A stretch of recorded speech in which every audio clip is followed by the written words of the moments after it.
Kathy? As sick as I can be, but what a trooper I am. Are you sick? Oh, ill, deathly ill. Oh no. It's been a.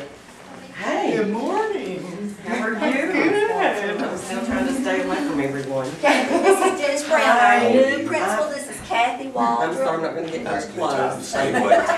I'm telling you, We it just got walked us, didn't back it? and forth. Oh, aren't you glad you don't have lines? I'm glad. So the audience is glad I don't have lines. He fit in. God, that's the sickliest family I've ever We seen. all got sick this time. That's ridiculous. That's my husband, one of the Yeah, I was standing right next to you. By the house. Don't use that yellow tinted stuff again. Yeah, that way, I told that lady, I said, this is like way too Dried young. out. Yeah. What do you do to answer it? Just the green button. Green button, okay.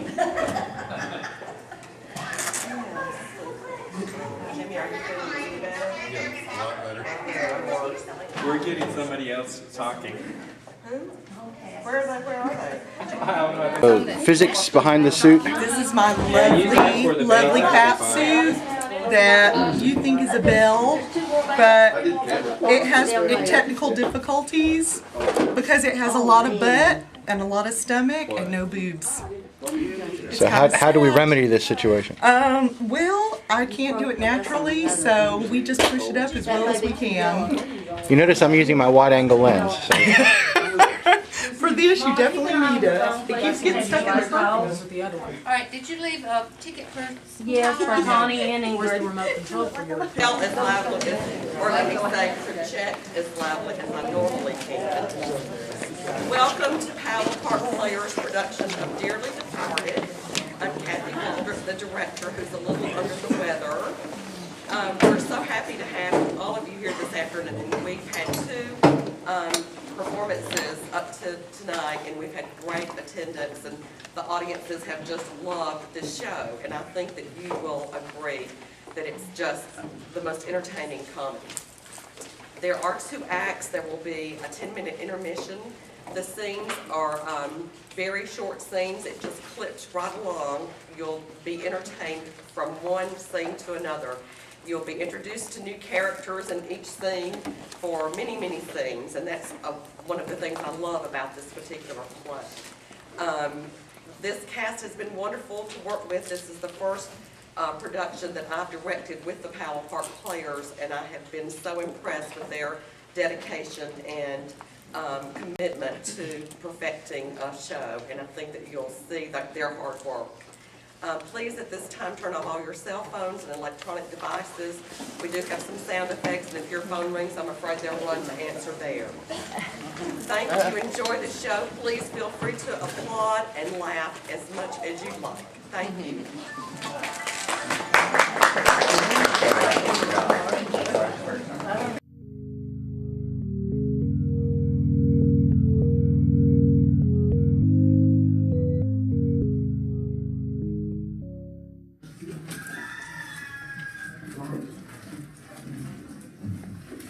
This was from your sister, Marguerite.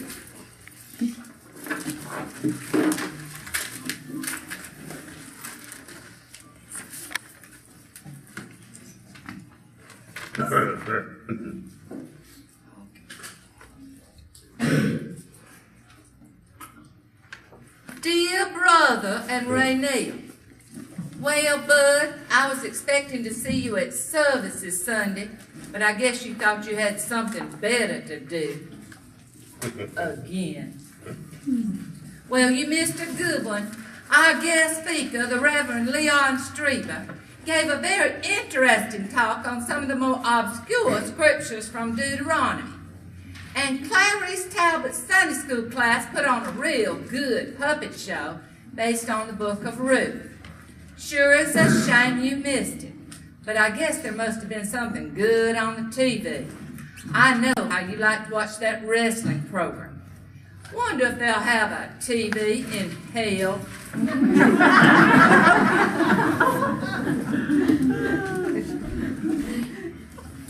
I don't know if I told you that I saw Norma Esterling in town last week for the first time since she defected to them Nazarenes. As you might recall, I ended my friendship with Sister Esterling after after she disqualified 3 of my jars from last year's deli judging, claiming that they were not sealed properly. I am pleased to report that she is not nearly so uppity since that nephew of hers went to the electric chair. She says she still chokes up every time she pays her light bill. I noticed Retha Middleton was back working at the beauty shop again. She used to be one of Pauline's best girls, but she's been having trouble getting customers since she lost that arm. Pauline says she thinks it just jangles the ladies when they see a one-armed woman coming at them with a pair of scissors. Ansel Kincaid's boy, Tiny, was over here mowing my grass, and he told me about Junior's business going belly up. When will that boy of yours learn?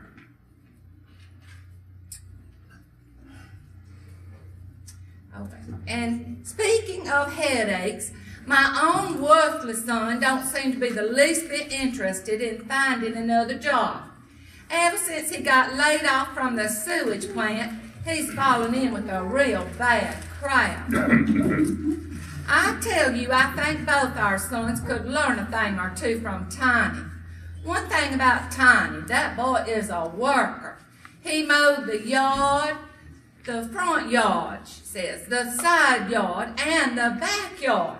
And then he mowed those 6 acres out behind the house.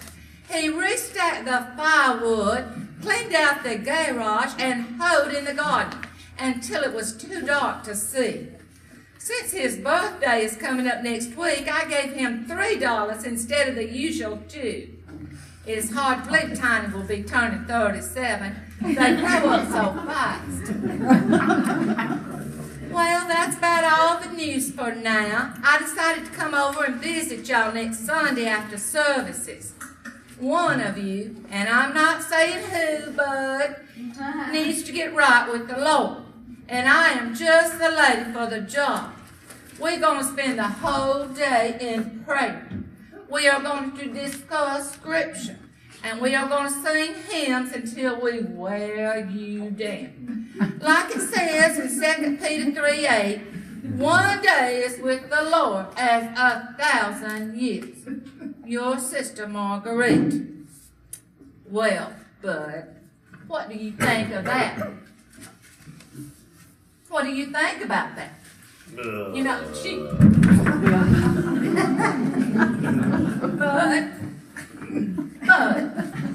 Bud, are you all right?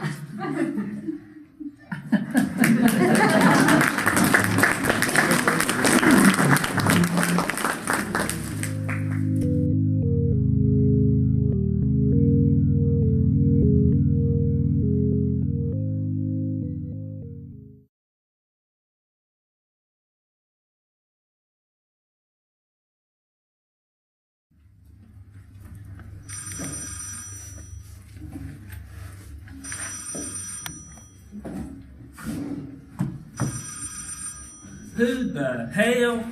Blessed assurance, Jesus is mine. Oh, what a foretaste of glory divine. You are not getting out of this quite that easy.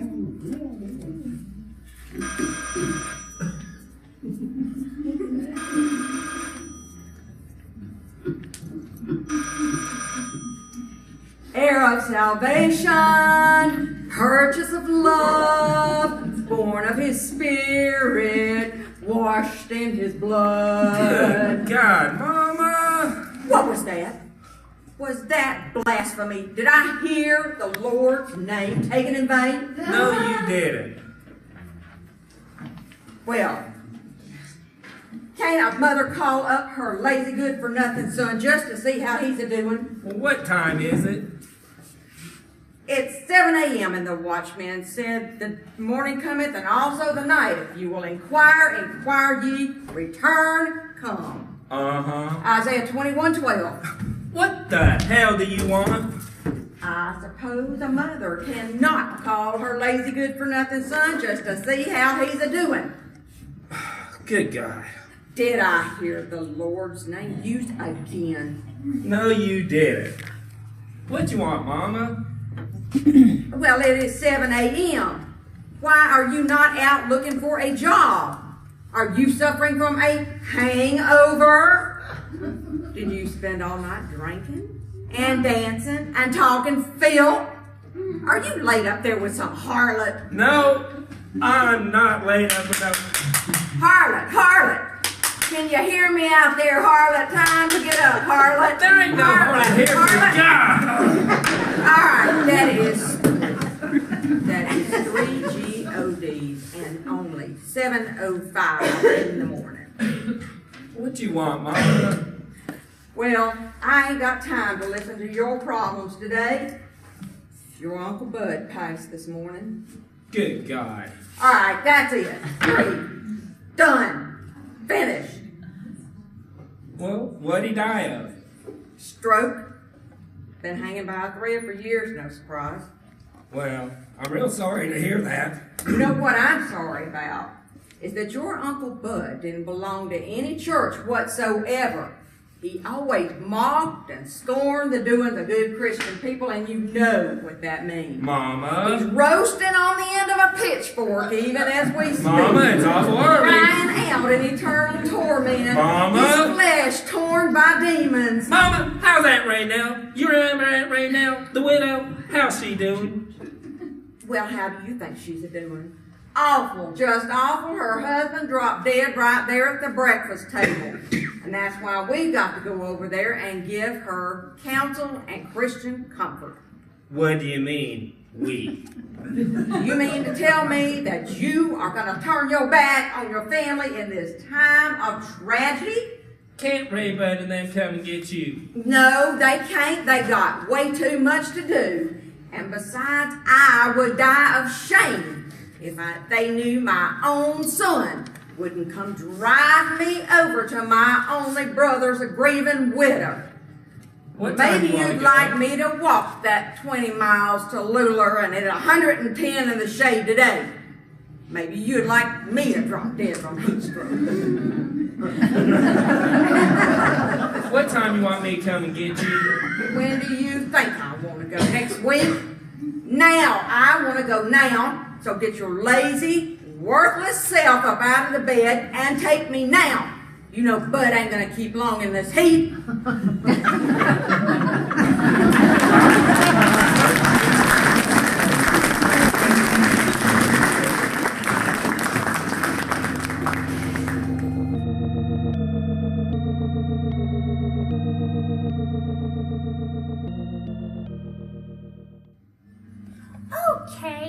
Okay, Merlene. Now, either Ray Bud or I will be down later this afternoon. Oh, yeah, we'll pick up those brochures then. Yeah. Okay, well, you're bad. Oh, I sure appreciate that. Now, we were planning on using the community room for the visitation tomorrow night around 7. And we'll be needing, we'll be needing plenty of chairs for that because we're expecting quite a crowd. So please let Cecil know to pull out those extra folding chairs. Oh, I didn't know there'd be an extra charge for that. Well, I'm sure that won't be a problem. And there'll probably be quite a bit of food, so we'll be needing those long tables you all had out at the Crenshaw funeral. Oh, really? How much? Well, okay. Now, we're planning on having the service on Friday about 11 and then heading on over to the cemetery around noon. And I'm just assuming that Ray Bud's mom and his sister will be traveling in the hearse with the body and... Oh. Well, I just assumed, Well, what if one of us drove it? Ray Bud's a real good driver. Oh, well, I understand your insurance and all that. Tell her we'll strap him on top of the Impala. Oh, no, Merlene. That was just the TV. Oh, Ray Bud, will you turn down that TV? I'm trying to make your daddy's funeral arrangements over here. I'm so sorry, Merlene. Well, I understand Cecil has to make a living too. I'm sure he's a wonderful driver. Oh, shh. Listen, honey, I've got to get going here. Raybud ain't even had his breakfast yet. But I'll be down later this afternoon, pick up those brochures, and then we can talk about the rest of the details. Okay.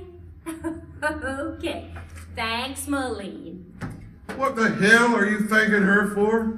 Bunch of damn thieves. Well, Ray.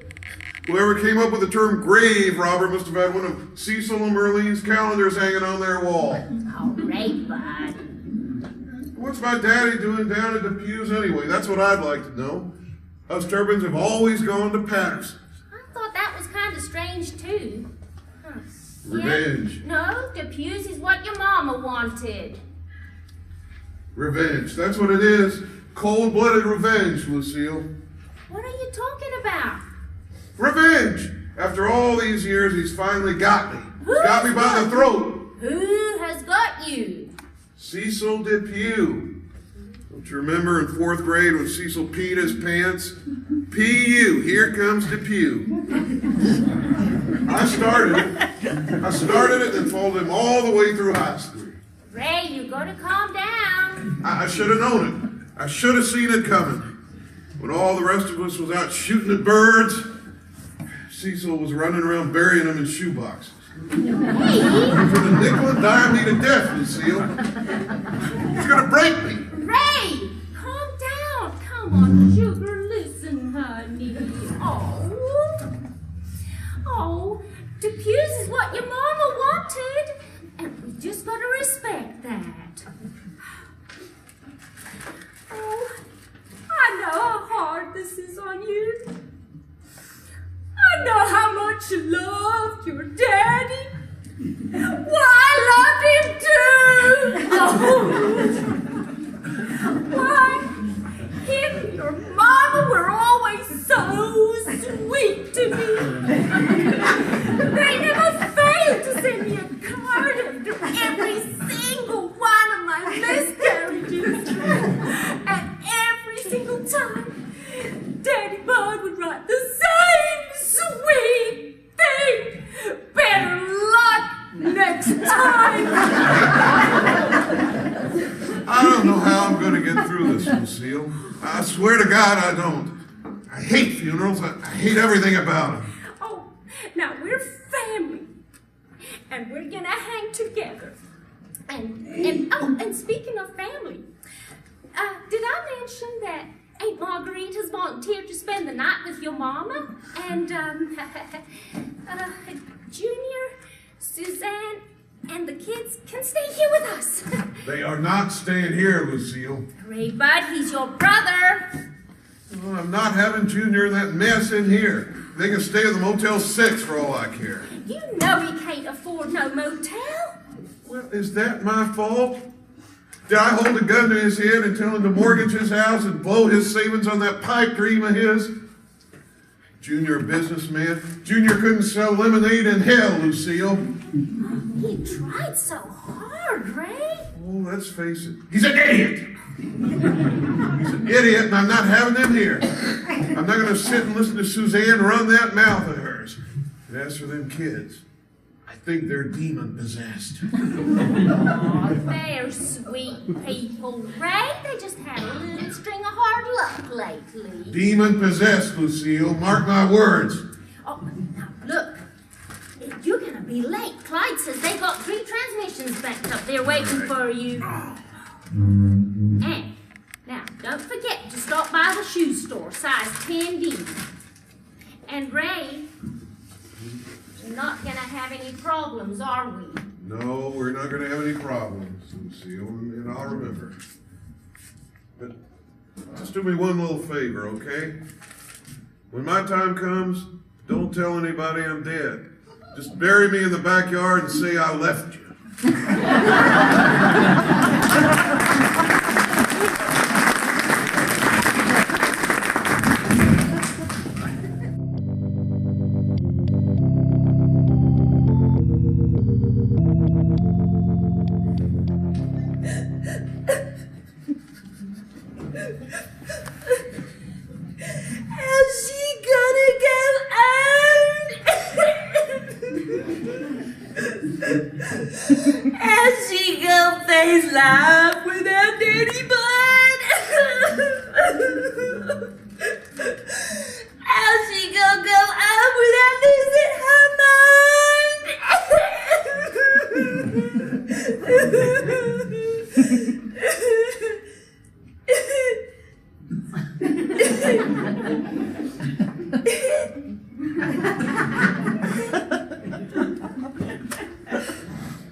Well, I can't decide what to sing.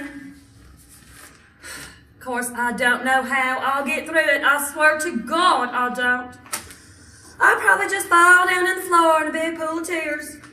Nobody would blame me if I did. All our humiliation and all. Now your daddy has to die without seeing you make something yourself. Maybe you can sing Jesus on the cross, Suzanne. Oh, I don't know. That just don't seem sad enough for a funeral. Lord knows it's gonna be sad.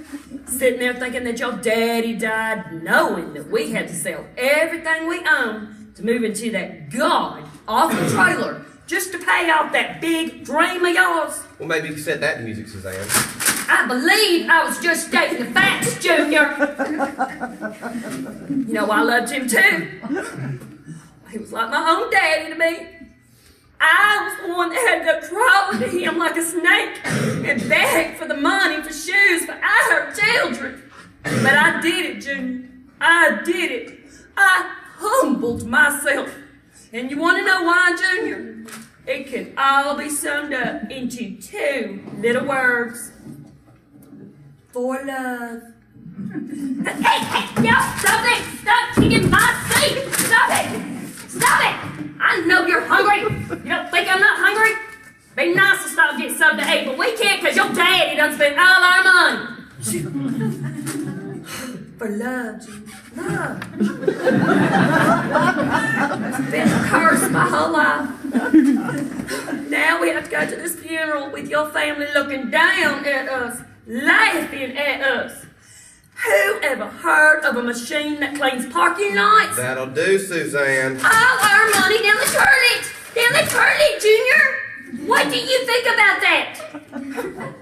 You think I like working at Newberry, slaving to keep that wax fruit section looking nice? You don't think I would like to be sitting at home watching soap operas like my good-for-nothing sisters do? Tell you what, I don't want to work. I have to, mister. I'd love to stay home and keep a decent house and maybe cook dinner for you every night and learn how to sew and make clothes for the children. That's really all I ever wanted to be, was be a good wife and be a good mother.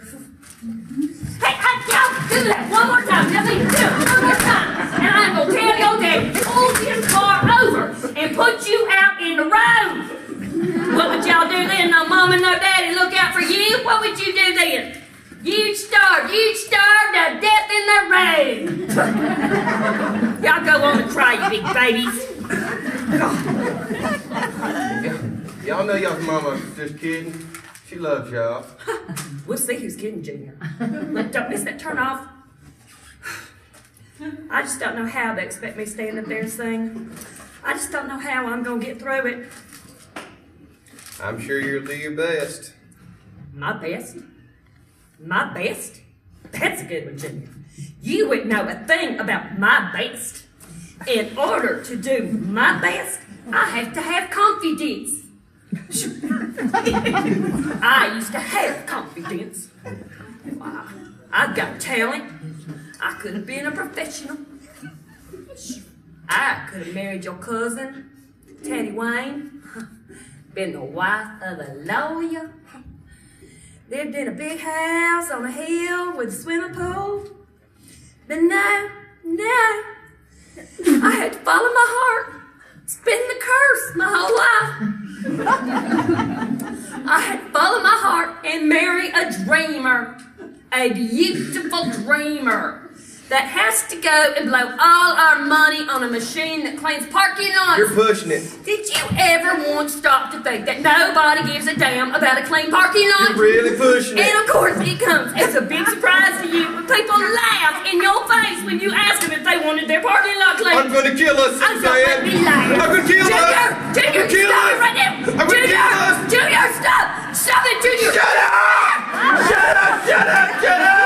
I've had it, Suzanne. I'm at the end of my damn rope. I can't take it anymore. My daddy just died. Can you understand that? Can you hear me? Am I getting through that thick skull of yours? My daddy just died. I'm 35 years old. I'm dead ass broke. I got no job, no prospects, 3 kids, but worst of all, I'm married to you. Hey, shut up, you hear me? I need some peace. And I swear to God, if you say one more word about parking lots, I'll kill you and me too. You got that? Baby. Tense. You're so tense. Damn, y'all know your daddy wasn't gonna kill me. We love each other. Y'all, it's okay. We're in love. Buddy, honey. Buddy, what is that in your mouth? What is that? Spit that out right now. You do not pick out things off the floor of the car and put them in your mouth. What kind of filth it's got on there? That's ridiculous. Lord.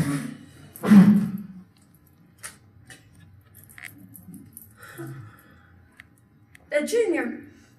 What? Do you know what this is? No. It's a woman's earring.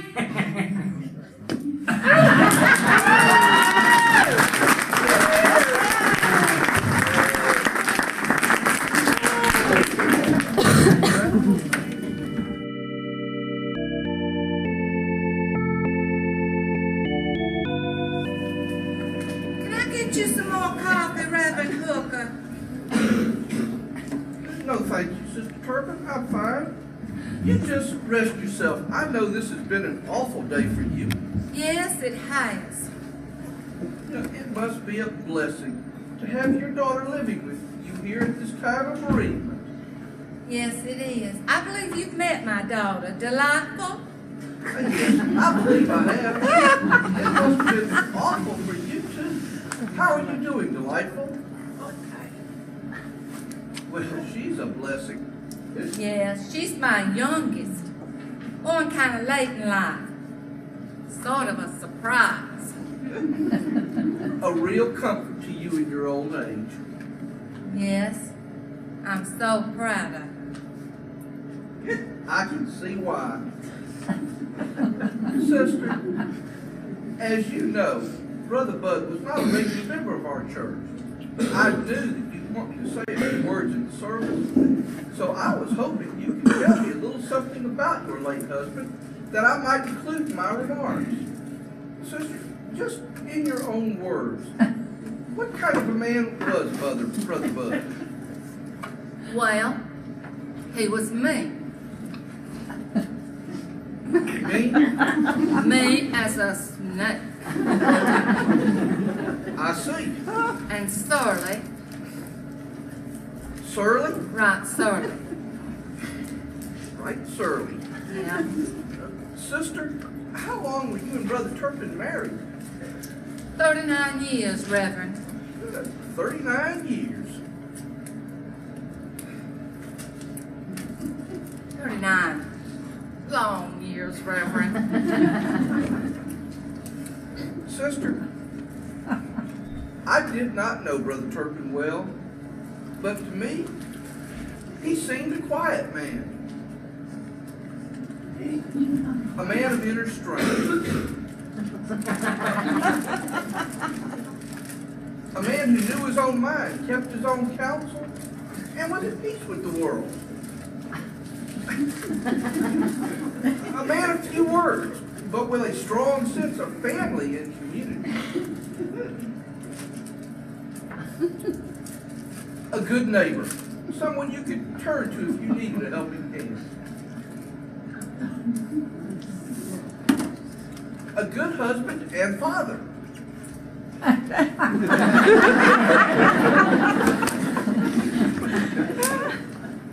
A man close to the earth. A wise, noble, and gentle man. Well, Reverend, I guess you could say those things because you didn't know Bud until he was old and sick. Bud was mean and right surly. Sister, in my experience, it's best to remember the happier times. Few and far between, Reverend. I see. You know, after Ray Jr. and then Junior was born, I got interested in going back to services.